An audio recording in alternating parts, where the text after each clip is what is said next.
Assalamualaikum warahmatullahi wabarakatuh. Apa kabar kalian? Semoga kalian baik-baik saja dan tetap diberikan kesehatan oleh Allah Subhanahu wa Ta'ala. Bantu channel kami dengan cara subscribe dan tekan tombol lonceng kalian. Terima kasih. Semoga kisah ini bermanfaat. Pulang kerja, lihat istri mandi dengan pintu terbuka. Saat ikut masuk, suami nangis. Ternyata semoga kisah yang kami sampaikan ini dapat menyadarkan para suami yang banyak menuntut pada istri. Aku tidak berani menyebut diriku sebagai orang baik, tapi di mata banyak orang aku adalah orang seperti itu. Stabil, berpenghasilan cukup, sayang sama istri. Aku pikir dalam masyarakat sekarang yang banyak godaan, mampu untuk tidak tergoda dengan itu semua sudah lebih dari cukup untuk disebut sebagai pemuda yang baik. Istriku adalah cinta pertamaku. Kami berpacaran selama 3 tahun sebelum memutuskan untuk menikah. Kami saling pengertian sangat dalam sehingga hanya dengan saling memandang saja sudah tahu apa yang difikirkan masing-masing. Aku sendiri yakin bahwa kehidupan pernikahan kami seperti ini. Karena itu boleh dikatakan bahwa kami menjalani pernikahan yang bahagia. Setelah menikah, istriku telah membuktikan dirinya sebagai wanita yang baik. Dia hampir menghentikan semua kegemaran dan kebiasaannya, serta segala hobi demi memenuhi kewajiban dan tanggung jawab sebagai seorang istri. Sebelum berangkat kerja di pagi hari, aku hanya tinggal duduk, sementara sarapan, perlengkapan, dan baju kerja sudah disiapkan oleh istri. Saat pulang kerja, makan malam sudah siap di meja dan aku hanya tinggal makan saja. Semua pekerjaan rumah termasuk mencuci, menyapu, dan memasak juga sudah beres dikerjakan oleh istri. Keadaan ini berlangsung cukup lama sehingga aku mulai merasa biasa dan berpikir bahwa memang seharusnya itu kewajiban seorang istri untuk suaminya. Aku sama sekali tidak pernah melakukan pekerjaan apapun di rumah. Lambat laun aku mulai merasa seperti raja yang harus sudah disiapkan segala keperluannya di rumah.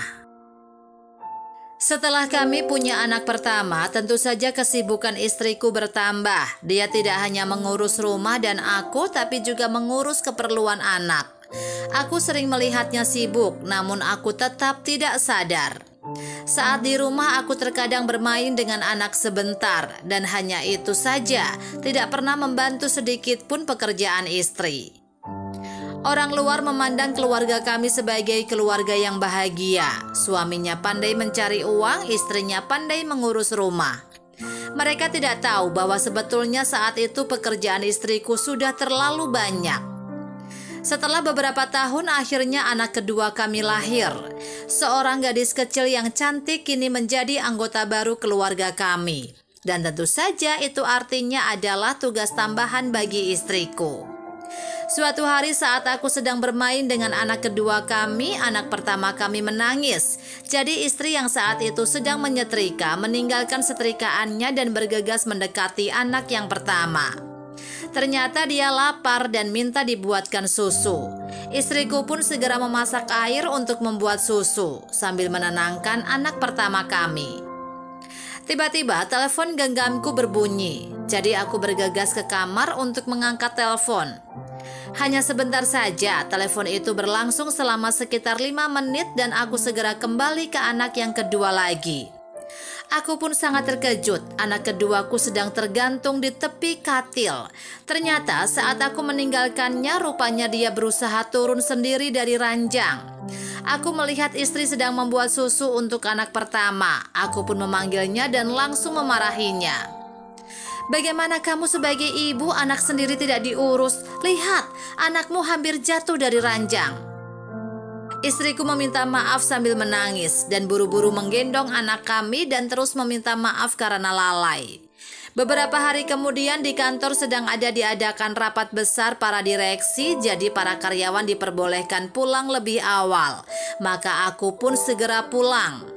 Setelah tiba di rumah, saya menyadari bahwa istriku sedang mandi. Dan yang membuat aku terkejut, dia mandi tanpa menutup pintu kamar mandi. Aku benar-benar tidak habis pikir dan langsung memarahinya. Kamu tidak punya sopan santun ya? Apa tidak malu kamu telanjang dilihat orang? Untung aku yang masuk ke rumah. Bagaimana jika orang lain yang masuk? Dia menjawab, sayang, mari ke sini. Masuk ke kamar mandi bersama saya. Awalnya saya agak ragu dan bertanya-tanya dalam hati. Tapi akhirnya aku masuk ke kamar mandi juga. Nah, kamu lihat, dari sini kita bisa melihat jelas kedua anak kita. Kalau aku menutup pintu kamar mandinya, lalu siapa yang akan mengawasi mereka? Bukan cuma itu, aku perhatikan istriku dengan seksama ada beberapa bekas luka di tangannya dan bahwa betisnya juga mengalami lebam. Selain itu juga ada bagian tubuhnya yang bercalar. Aku menanyakan bagaimana dia bisa mempunyai semua luka itu. Dia menjelaskan bahwa semua itu terjadi saat dia melakukan pekerjaan rumah juga saat mengurus anak kami. Tangannya melepuh terkena air panas untuk membuat susu. Bengkaknya terjadi karena dia mengangkat barang berat cukup lama. Tepat saat itu anak kedua kami menangis. Tanpa berpakaian dan dengan hanya mengenakan handuk, istriku segera menghampiri anak kami. Dia segera berusaha menenangkannya. Ternyata anak kami mengompol dan dia segera mengganti celananya. Celana yang kotor itu ditaruh ke keranjang cucian. Saat itu saya baru menyadari satu hal.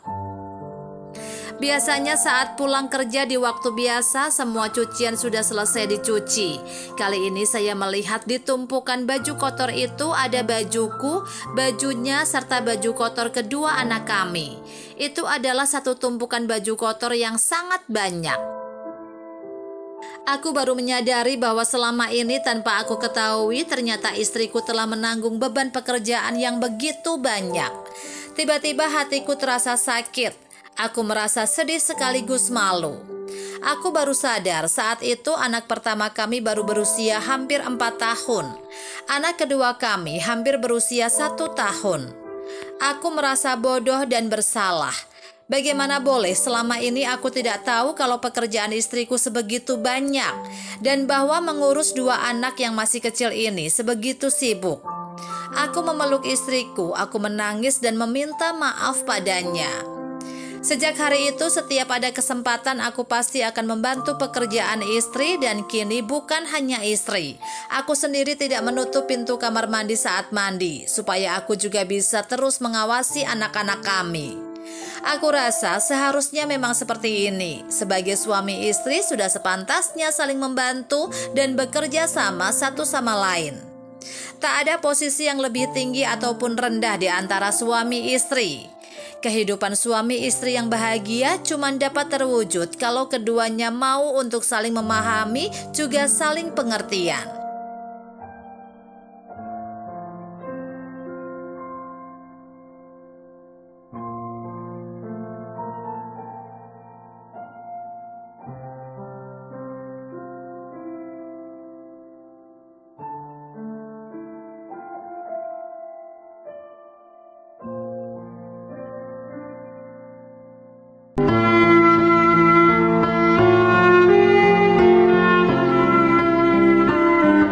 Assalamualaikum warahmatullahi wabarakatuh. Apa kabar kalian? Semoga kalian baik-baik saja dan tetap diberikan kesehatan oleh Allah Subhanahu wa Ta'ala. Bantu channel kami dengan cara subscribe dan tekan tombol lonceng kalian. Terima kasih. Semoga kisah ini bermanfaat.